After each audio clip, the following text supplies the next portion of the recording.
बूढ़े सास ससुर की प्रॉपर्टी छीनकर रोड पे छोड़ दिया भीख मांगने के लिए। बहू तूने हमें धोखा देकर अच्छा नहीं किया। 75 साल के रामलाल जी और उनकी पत्नी सुशीला जी अपने बहू बेटे और पोता पोती के संग में रहते थे। उनकी पोती पूर्वी अपनी दादा दादी से बहुत प्यार करती थी। पूर्वी 22 साल की हो चुकी थी। एक दिन जब वह कॉलेज से लौटकर घर आई तो उसने देखा दादी दादू कहीं नज़र नहीं आ रहे थे। उसने अपने दादी दादू को आवाज़ लगाना शुरू किया। जब कहीं से भी दादी दादू की आवाज़ नहीं आ रही थी तो उसने पूरा घर चेक किया। पूरा घर चेक करने के बाद भी जब दादी दादू नहीं दिखे तब उसने अपनी मम्मी से पूछा, मम्मी दादी दादू कहीं गए हैं क्या? अच्छा, मंदिर गए होंगे दोनों। मम्मी ने कहा, नहीं बेटा, मैं मंदिर नहीं गए हैं, अपने गांव गए हैं। एक्चुअली उनका यहाँ पर मन नहीं लग रहा था और उन्हें थोड़ी सी गांव की याद भी आ रही थी। उन्होंने सोचा अपने गांव वाले घर जाकर देख आते हैं और थोड़े दिनों के लिए वहाँ पर रह आते हैं। इससे हवा पानी भी चेंज हो जाएगा। लेकिन दादी दादू गांव जाने वाले थे तो उन्होंने मुझे बताया क्यों नहीं? इसलिए नहीं बताया क्योंकि तू उन्हें जाने नहीं देती। इसलिए उन्होंने सोचा जब तू कॉलेज चली जाएगी तब वे जाएंगे, वरना तू परेशान हो जाएगी। पूर्वी ने कहा, मम्मी अब मैं अपनी बातें किसके संग शेयर करूँगी? आप तो जानती हैं ना मुझे दादा दादी के संग रहना कितना अच्छा लगता है। अब मुझे उनकी बहुत याद आएगी। पूर्वी की माँ ने कहा, बेटा तू चिंता मत कर, जब दादी दादू का मन भर जाएगा तो वह जल्दी ही आ जाएंगे। चल जल्दी से हाथ मुंह धो ले, पापा भी आते होंगे, फिर सब साथ बैठकर ही खाना खाएंगे। पूर्वी के पिता रमेश बड़ी सी कंपनी में ऊंची पोस्ट पर काम करते थे। शाम को जब पूर्वी के पिता घर वापस आए तो पूर्वी ने अपने पापा से दादी दादू के बारे में पूछा। पापा ने भी वही कहा जो उसकी मम्मी ने कहा था। पूर्वी ने कहा, पापा आप मेरी दादी दादू से बात करवा दीजिए। वह मुझे छोड़कर और मुझे बिना बताए कैसे चले गए? मैं उनसे पूछना चाहती हूँ, क्या उन्हें मेरी याद नहीं आएगी? गाँव में कौन उनका ख्याल रखेगा? मुझे अपने साथ ले जाते तो मैं उनका ख्याल रख सकती थी। रमेश अपनी बेटी को समझाते हुए कहते हैं, बेटा दादी दादू का अभी वहाँ मन लग रहा था। उन्होंने अपने गाँव की बहुत याद आ रही थी, इसलिए थोड़े समय के लिए वे अपने गाँव चले गए हैं। तुम चिंता मत करो, थोड़े समय के बाद वह वापस आ जाएंगे। तुम अब ज़्यादा मत सोचो, अपने कमरे में जाकर अपनी डॉक्टरी की पढ़ाई पूरी करो। पूर्वी अभी डॉक्टरी की पढ़ाई कर रही थी। उसकी दादी दादू का सपना था कि वह अपनी पोती को डॉक्टर बना हुआ देखें। दूसरे दिन पूर्वी अपनी मम्मी पापा को दादी से बात करने के लिए कहती है। उसके मम्मी पापा फिर से बात को टाल देते हैं। जब भी वह अपनी दादी दादू से बात करने के लिए बोलती थी तब भी उसके मम्मी पापा बात को टाल देते थे। ऐसे करते करते 6 महीने बीत गए। एक बार पूर्वी डॉक्टर की रिसर्च के लिए बाहर गई थी कैंप में रिसर्च का काम जैसे ही पूरा हो गया, उसने अपने दोस्तों के संग पास के एक मंदिर में दर्शन करने के लिए जाती है। तभी पूर्वी की नज़र मंदिर की सीढ़ियों पर बैठे बूढ़े आदमी और औरत की तरफ गई, जिसकी शक्ल उसके दादी दादू से मिलती थी। वे फटे पुराने कपड़े पहनकर लोगों की भीड़ में भीख मांग रहे थे।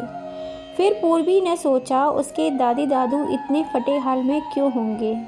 उसके मम्मी पापा ने कहा है वह तो अपने गांव गए हैं, तो यहाँ पर कैसे हो सकते हैं? पूर्वी के मन में बहुत सारे सवाल उमड़ रहे थे।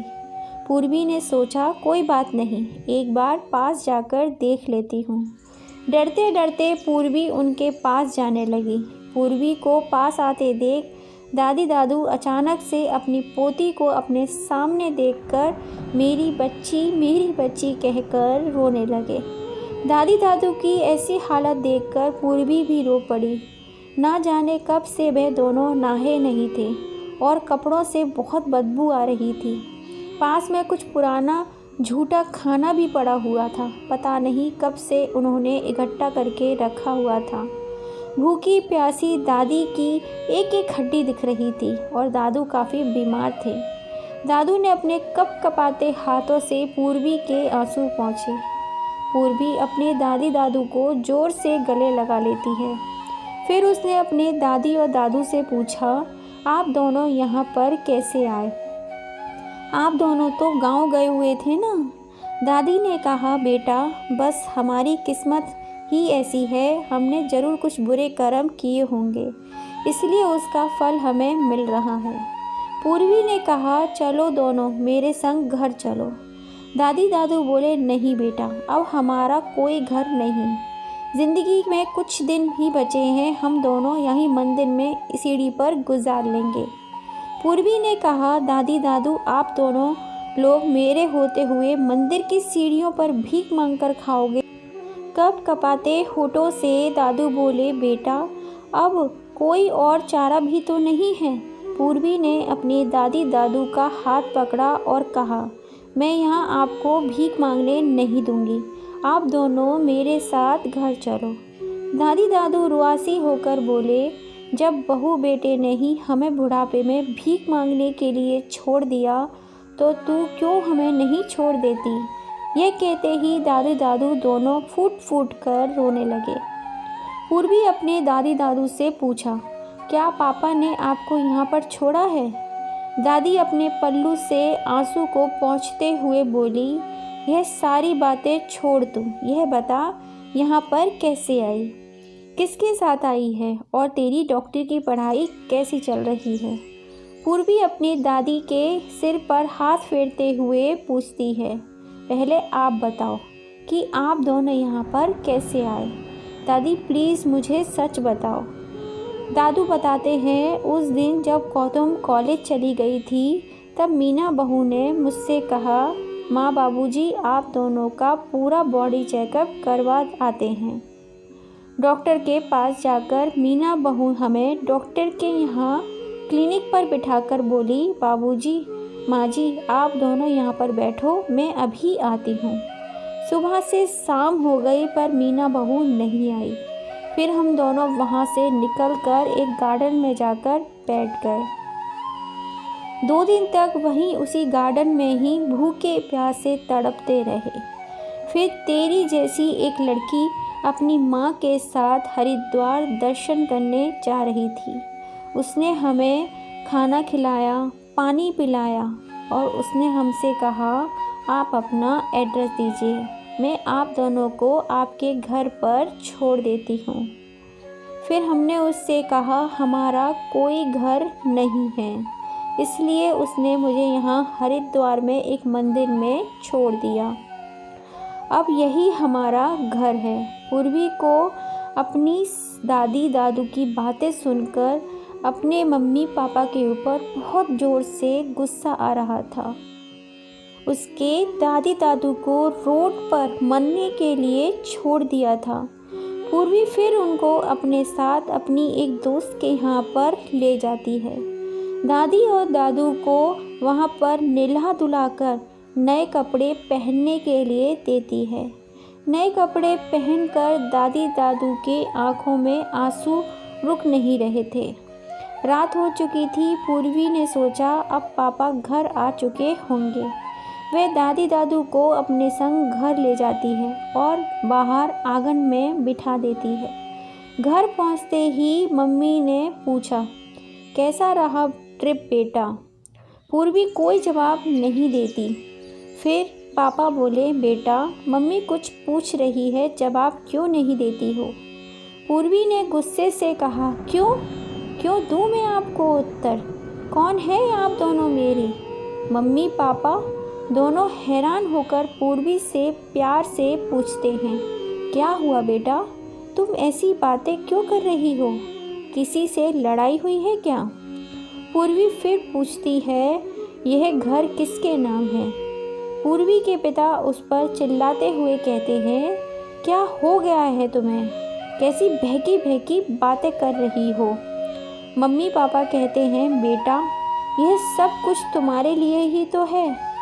पूर्वी ने कहा, दादी दादू को बीच रास्ते पे मरने के लिए छोड़ दिया। वह भी तो मेरे लिए ही थे, मेरा भला ही चाहते थे। यह सुनते ही मम्मी पापा की आंखें खुली की खुली रह गईं। फिर पूर्वी कहती है, आप मुझे पढ़ा लिखा कर योग्य बना दो, फिर मैं आप दोनों को खुद अनाथ आश्रम में भेज दूंगी। पापा गुस्से से बोले, क्या कह रही हो तुम हम दोनों को आश्रम क्यों छोड़ोगी? यह हमारा भी तो घर है। पूर्वी ने कहा, घर तो यह दादी दादू का भी था, जो आपने अपने नाम करवा लिया और दादी दादू को मंदिर की सीढ़ियों पर भीख मांगने के लिए छोड़ दिया। रमेश जी बोले, लेकिन बेटा, दादी दादू तो अपने गांव गए हैं ना। पापा की बातें सुनकर पूर्वी को और भी गुस्सा आ जाता है और वह बोली, बस करो पापा, और कितना झूठ बोलोगे? रमेश जी को कुछ भी समझ में नहीं आ रहा था। मैंने कौन सा झूठ बोला है तुमसे? तुम बताओ, जरा बताओ मुझे, मैंने कौन सा झूठ बोला है? पूर्वी अपनी मम्मी की तरफ देखकर बोलती है, मम्मी, दादी दादू को चेकअप कराने के बहाने से हॉस्पिटल में ही छोड़कर आ गई थी। क्या यह सब बातें आपको नहीं पता? रमेश जी कहते हैं, क्या? मुझे तो तुम्हारी मम्मी ने कहा था उनका मन नहीं लग रहा था, इसीलिए कुछ दिन के लिए वे अपने गांव चले गए हैं। पूर्वी ने कहा, पापा, आपने गांव में फ़ोन करके जानने की भी कोशिश नहीं की कि दादी दादू ठीक है या नहीं? उसके पापा ने कहा, बेटा, गांव में फ़ोन नहीं है। कभी भी फ़ोन करना होता है तो डाक खाने में फ़ोन करना पड़ता है, इसीलिए तो मैंने तुम्हारी भी बात नहीं करवाई थी। तुमने कहाँ देखा माँ बाबूजी को? फिर रमेश अपनी पत्नी से पूछता है, माँ बाबूजी कहाँ हैं? मीना गुस्से से कहती है, हाँ, मैं ही तो दुश्मन हूँ तुम सबकी। हाँ, मैंने ही छोड़कर आई हूँ उन दोनों को। कितना खर्चा होता था उन दोनों के ऊपर, तुम्हें कुछ भी अंदाज़ा भी है? उनके यहाँ रहने से पूरे घर का बजट बिगड़ गया था। मुझे लगा अब 72 साल के हो गए हैं, अब जीकर क्या करेंगे, इसलिए छोड़कर आई। रमेश अपनी पत्नी को खींचकर जोर से एक थप्पड़ मारता है। रमेश ने कहा, कल को मेरे माँ बाबूजी की जगह तुम्हारे माँ और बाबूजी होती तो क्या तुम तब भी यही करती? पूर्वी बाहर बैठे अपने दादी दादू को हाथ पकड़कर अंदर लेकर आती है। तभी रमेश अपनी पत्नी को हाथ पकड़कर घर से बाहर निकाल रहा था। तभी अपनी माँ बाबूजी को देखकर उनके पैरों में गिर गया। माँ बाबूजी, मुझे माफ़ कर दो, मैंने मीना की बातों पर विश्वास कर लिया, लेकिन अब यह नहीं करेगी। माँ अपने बेटे का हाथ पकड़ते हुए कहती है, बेटा, वह कहाँ जाएगी, उसे माफ़ कर दो, वह तुम्हारी पत्नी है। रमेश ने कहा, माँ बाबूजी, इसने आप लोगों को रोड पे मरने के लिए छोड़ दिया और आप इसी पर तरस खा रही हैं। नहीं, मैं अब यहाँ इसे नहीं रख सकता। मीना जल्दी से अपने सास ससुर के चरणों में गिर जाती है और उनसे अपने किए की माफ़ी मांगती है। माँ बाबूजी, मुझे माफ़ कर दीजिए, मैं आगे से कभी भी ऐसी गलती नहीं करूँगी। प्लीज़ माँ बाबूजी, मुझे एक बार माफ़ कर दो। रमेश बोला, माँ बाबूजी, इसे बिल्कुल भी माफ़ मत कीजिएगा। माँ बोली, बेटा, तू भी वही गलती कर रहा है जो इसने की, फिर तुझमें और इसमें फ़र्क ही क्या रह जाएगा? इसे माफ़ कर दे, यह मेरी परवरिश ऐसी नहीं है। मीना बोली, माँ जी, बस मुझे एक बार माफ़ कर दो, पता नहीं मुझसे क्या हो गया था। माँ ने कहा, बहू, तुम्हें अपनी गलती का एहसास हो गया, यही हमारे लिए बहुत बड़ी बात है। यह बात ध्यान रखना, हम जैसा करते हैं हमारे बच्चे भी वैसा ही सीखकर वैसा ही हमारे साथ करते हैं। धन्यवाद दोस्तों। आपको ये कहानी कैसी लगी? कहानी पसंद आई हो तो हमारी इस छोटी सी फैमिली का हिस्सा ज़रूर बनिएगा और इस कहानी को ज़्यादा से ज़्यादा अपनी फैमिली फ्रेंड में शेयर कीजिएगा, जिससे कभी कोई बहू बेटा अपने माँ बाप के संग ऐसा ना करे। हमारे इस चैनल को लाइक एंड सब्सक्राइब ज़रूर कीजिएगा। धन्यवाद दोस्तों। फिर मिलेंगे ऐसी ही किसी कहानी के संग।